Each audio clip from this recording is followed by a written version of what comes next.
भगवान श्री कृष्ण की आत्मा श्री लाडली जो है, आप समझो, जो लिखा है उसमें भी छाती का अनुभव आपका क्या है, आपने क्या उसमें डूब कर प्राप्त किया है। हम राधा किशोरी की पढ़ी केवल बातें नहीं कह रहे, हम हनुमान जी तो है नहीं कि ऐसे छाती चीरा तो मैं दिखा दिया कि श्यामा श्याम मांस ही निकलेगा और कुछ नहीं दिखाई देगा, क्योंकि तुम्हारा मांस देखने वाले नेत्र हैं। अगर श्यामा श्याम देखने की कृपा कर दें आपके ऊपर कि आप देख लो तो बिना चीरे देख लोगे, पक्का समझ लो। क्रोध और आवेश में अंतर होता है, ध्यान रखना।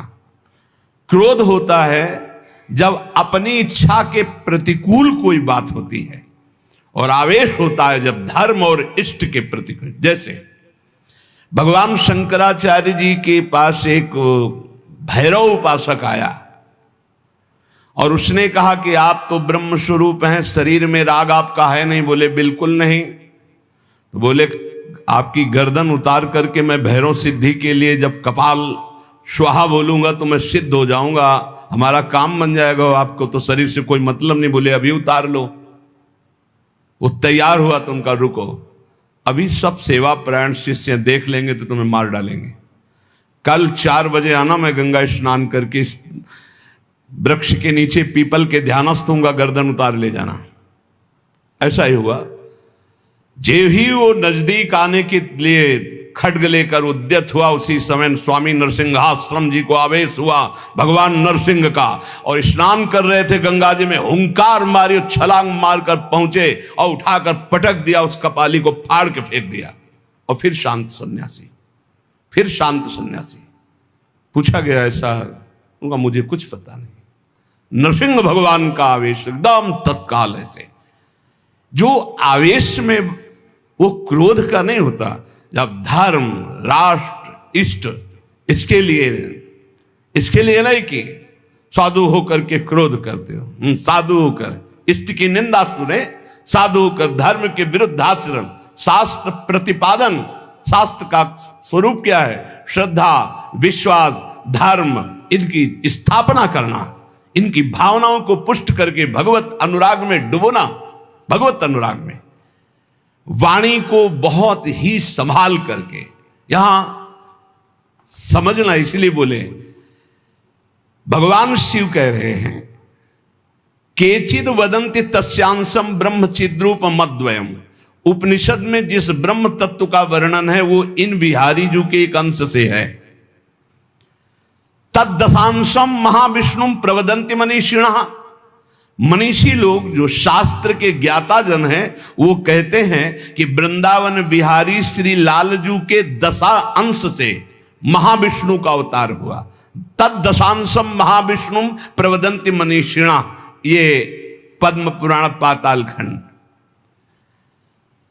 और सनकादि योगीश्वर अपने हृदय में जिन भगवान श्री हरि का चिंतन करते हैं वो भी, ये जो गर्दन टेढ़ी किए हुए अधरों पर बंसी विराजमान किए हुए ललित त्रिभंगी अनंत कामदेवों को भी मूर्छित करने की सामर्थ्य रखने वाले वृंदावन बिहारी जी, जो तिरछी चितवन से मंद मुस्कान के द्वारा करोड़ों कामदेवों की सुंदरता को ह्रास, उपहास, लघु कर रहे हैं, ये जो अपने अधरों में बंसी की ध्वनि कर रहे हैं, जो मुरली की ध्वनि से हमारे हृदय को प्रेमानंद में डुबो रहे हैं, त्रिभुवन को विमोहित कर रहे हैं, इनकी महिमा अगाध और अपार है। हे पार्वती जी, ऐसा भगवान शंकर।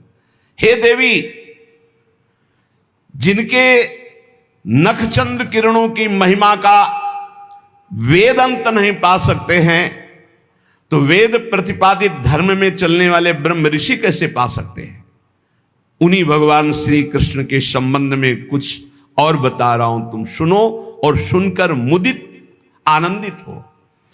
ये त्रिगुण माया से रचा हुआ अनंत ब्रह्मांड है उन्हीं श्री कृष्ण के द्वारा।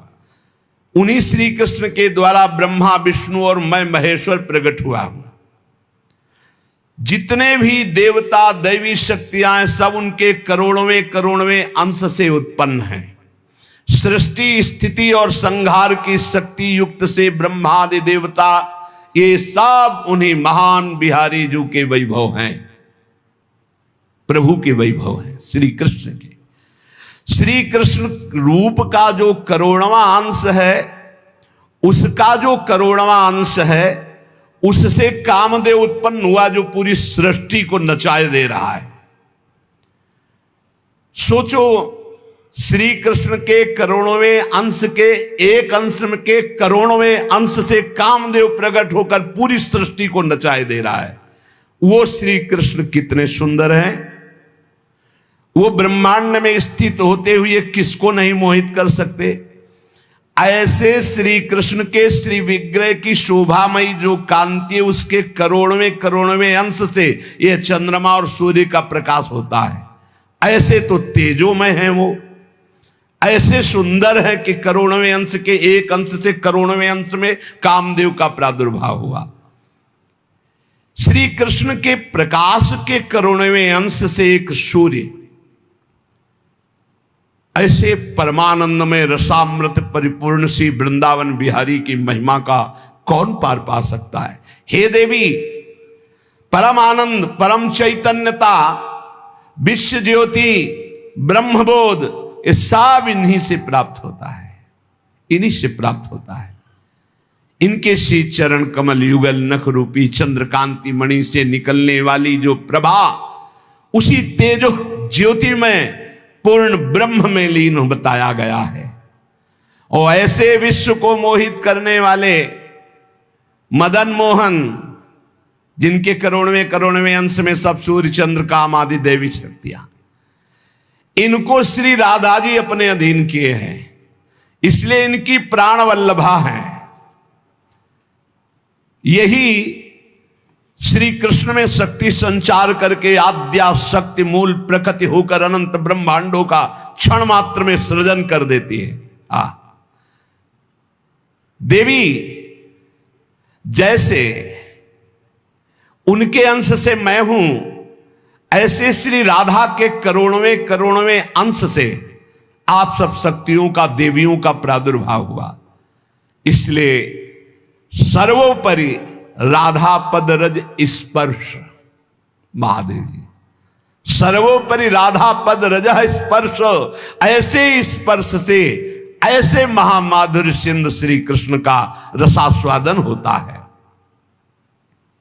भगवत स्वरूपा श्री राधा जी की महिमा और उनके स्वरूप को कौन वर्णन कर सकता है, जब वेद ही श्री कृष्ण के लिए नेति नेति वर्णन करते हैं। ऊर्ध्वरेता परम बाल ब्रह्मचारी सनकादि ऋषियों ने भगवान ब्रह्मा जी की ब्रह्म सभा में पूजा करके कहा कि हे देव, मेरे हृदय में परम देवता की जानने की इच्छा है। पर देवता, जिससे सब शक्तियों का प्रादुर्भाव होता है, सृष्टि का हेतुभूता जितना भी सामर्थ्य शक्तियां हैं, ये सब कहां से प्रकट होती, कौन है इनका प्रकट करने वाला। श्री उपनिषदों में राधिकोपनिषद, सनकादि के प्रश्न को सुनकर ब्रह्मा जी बोले, पुत्र वैसे तो ये बहुत गुह्य विषय है, गुप्त विषय है, अत्यंत गुप्त रहस्य भी अधिकारी के सामने बोल देना चाहिए। और तुम अधिकारी हो, क्योंकि निष्काम निर्विकार सच्चिदानंद स्थिति में हर समय स्थित रहते हो, पर तुम किसी और के सामने प्रकट मत करना। देखो, हर जगह पहले शर्त रख ली गई, इसे गुप्त रखना। जो हृदय संशय शून्य, रसग्राही, गुरु भक्त, शास्त्र के अनुसार चलने वाला, निष्पाप, उस अधिकारी को परमदेव श्री कृष्ण का यश सुनाना। ऐश्वर्य, यश, श्री, धर्म, ज्ञान और वैराग्य, इन 6 ऐश्वर्यों से परिपूर्ण भगवान श्री कृष्ण की महिमा सुनाना। जो उस महिमा में रत है, फिर उसको गोप गोपियों का महारस सुनाना, ब्रज रज। जो उस रस में अभिषिक्त हो जाए, तब वृंदावनेश्वरी का रस, समझ रहे, तब वृंदावनेश्वरी का रस। अखिल ब्रह्मांडों के अधिपति जिन्हें नारायण कहा गया है, ये हमारे प्रभु वृंदावनाधीश्वर के एक अंश से हैं। वे प्रकृति से भी प्राचीन और नित्य नवीन हैं। उनके आह्लाद का नाम है राधा। संधिनी, ज्ञान, इच्छा, क्रिया, ये बहुत सी शक्तियां हैं। ये आह्लाद अंतरंग भूता श्री राधा रूप में विराजमान है। श्री कृष्ण के द्वारा इनकी आराधना होती, इन्हें इसलिए इन्हें श्री राधा कहते हैं। श्री कृष्ण सदैव आराधना में तत्पर रहते हैं। श्री कृष्ण का सदा समाराधन करते हैं।